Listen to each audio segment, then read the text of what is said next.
everyone, welcome to my vlog. So today, with my vlog today, we'll talk about my practical exam in NSM Aragon Baptist High School.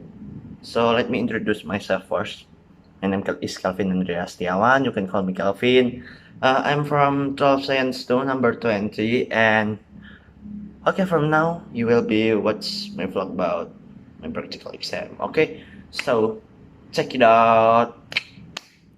Nah, kalian sudah kenal kan dengan aku sekarang? Ya kan? Iyalah, sudah kenal. Oke, hari ini aku akan berbicara tentang perubahan dunia saat ini, keadaan dunia saat ini. Nah, dengar-dengar sih Indonesia udah menerapkan seperti negara-negara lain, yaitu apa? Menerapkan new normal. Apa sih itu new normal? Mungkin new normal masih terdengar asing di kuping para remaja, atau nggak usah remaja deh, orang-orang saat ini lah.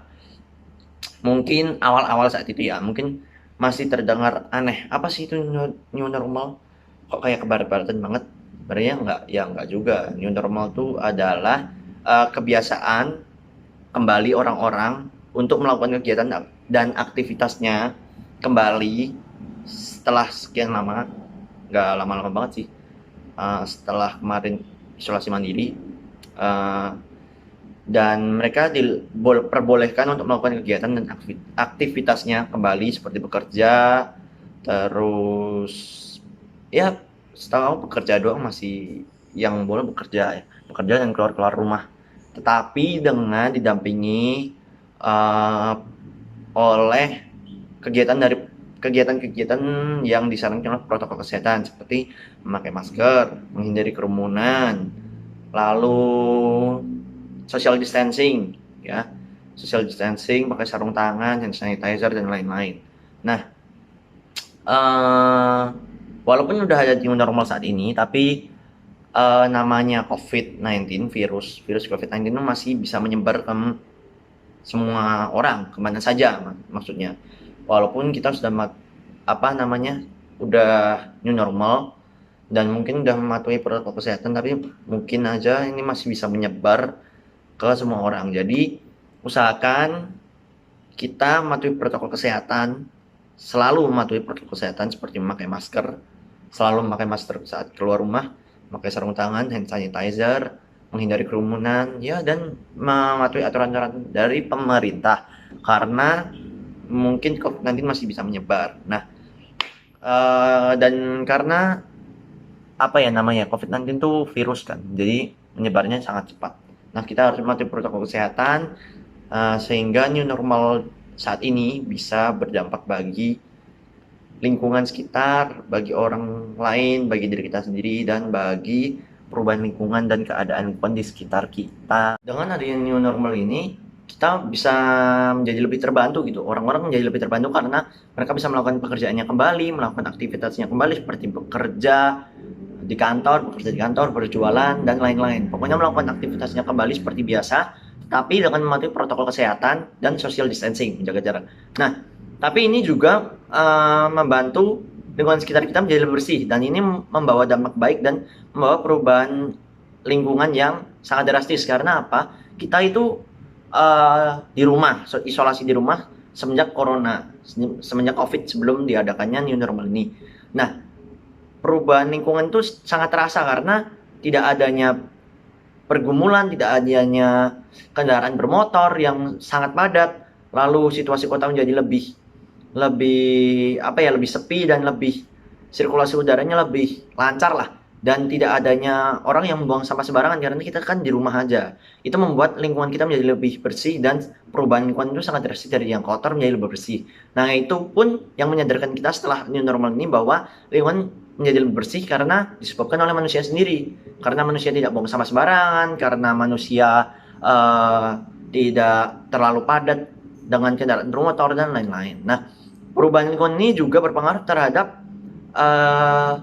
sirkulasi udaranya juga, karena tidak adanya kendaraan bermotor yang banyak, lalu udaranya itu menjadi lebih sejuk karena tidak adanya pergumulan dan kendaraan bermotor yang sangat padat atau macet di tengah kota, sehingga polusi itu tidak terjadi dan diminimalisir lah istilahnya. Nah, setelah itu eh, sirkulasi udaranya menjadi lebih lancar. Kenapa? Ya karena suhunya itu menjadi lebih turun. Karena apa? Tidak adanya polusi itu, tidak adanya polusi yang membuat kita menjadi sejuk kotanya. Walaupun memang sejuk tidaknya kota dipengaruhi oleh iklim dan cuaca, tapi at least itu membuat dampak sedikit lah, karena tidak adanya kendaraan bermotor yang sangat padat itu membuat sirkulasi udara menjadi lebih sejuk, lebih adem gitu kak. Dan seperti rumus suhu pada umumnya, konsep suhu pada umumnya, karena ketika suhu itu naik, kalornya juga akan banyak atau semakin naik, sehingga itu membuat panas. Nah, suhu turun membuat kalornya dikit dan semakin menurun atau membuat menjadi dingin gitu. Itulah yang terjadi saat adanya sebelum adanya new normal, karena ya kita social distancing di rumah, tidak hanya polusi, dan itu membuat sirkulasi udara menjadi lancar dan lebih dingin. Nah, setelah itu saat ini juga kita sering di rumah saja, dan cuaca saat ini juga sedang tidak tahu, ada hujan, ada panas, dan ada yang lain-lain. Cuacanya sedang tidak diketahui ya, tidak diramalkan atau gimana, dan memang sulit untuk diramalkan. Jadi kita sulit untuk menebak cuaca. Nah, kali ini atau akhir-akhir ini kan sering banget hujan. Kita pasti di rumah saja dan pasti memperhatikan rumah kita dan lain-lain, dan keluarga kita di rumah, kerjaan kita juga bisa di work from home gitu kan. Nah, kita tuh harus memperhatikan barang-barang di sekitar kita, atau logam dan besi lah misalnya di rumah kita. Soalnya apa? Kalau kita perhatikan, logam dan besi di rumah kita itu kalau terkena hujan terus akan terkena korosi. Apa itu korosi?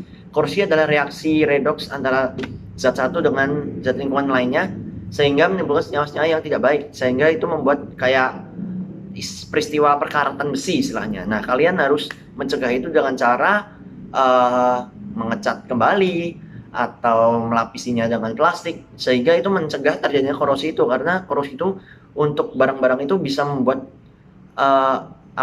rusak dan bahaya gitu istilahnya. Nah, karena hujan yang sangat deras ini membuat korosi, sehingga kita harus mencegahnya. Nah, cuacanya ini emang sedang buruk, makanya kita harus di rumah saja. Nah, di rumah ini kita bisa memanfaatkan waktu dengan baik, seperti mengembangkan talenta dan bakat kita yang dikaruniakan oleh Tuhan kepada kita. Contohnya seperti apa? Contohnya bermain musik. Kalian bisa mengembangkan kalian bermain musik, atau misalnya menggambar gitu. Tapi aku contohnya bermain musik istilahnya. Bermain musik, kalian bisa mengembangkan talenta kalian di bermain musik, sehingga itu bisa berguna bagi gereja sekitar, orang-orang sekitar, bagi diri sendiri, dan bagi Tuhan. Karena apa? Kalau kita mengembangkan talenta kita yang dianugerahkan Tuhan kepada kita, Tuhan tuh akan senang. Karena apa? Talenta yang dianugerahkan kepada kita tuh nggak sia-sia. Jadi kita bisa mengembangkannya dan bisa berdampak baik bagi sekitar, lingkungan sekitar. Seperti gereja, kalian bisa mengembangkan talenta kalian dalam bermain musik, sehingga kalian bisa masuk orkestra di gereja, terus mengiringi paduan suara di gereja dan memuliakan nama Tuhan. Itu contoh dampak yang baik itulah bagi Tuhan, bagi sekitar, bagi gereja, dan bagi diri kita sendiri untuk memuliakan nama Tuhan. Sehingga Tuhan tuh nggak sia-sia lah menganugerahi talenta lalu diberikan kepada kita, dan kita mengembangkannya dengan baik sehingga berdampak bagi Tuhan dan bagi lingkungan sekitar. Itu. Jadi kita harus selalu mengembangkan talenta kita dan bakat kita apapun yang terjadi, sehingga berdampak bagi sekitar. Gitu. Halo teman-teman, aku udah balik lagi kesini. Aku ganti baju, pakai baju air, baju olahraga. Oke, ayo kita senam. Let's go. Ntar aku nyalain iringan musiknya dulu, oke?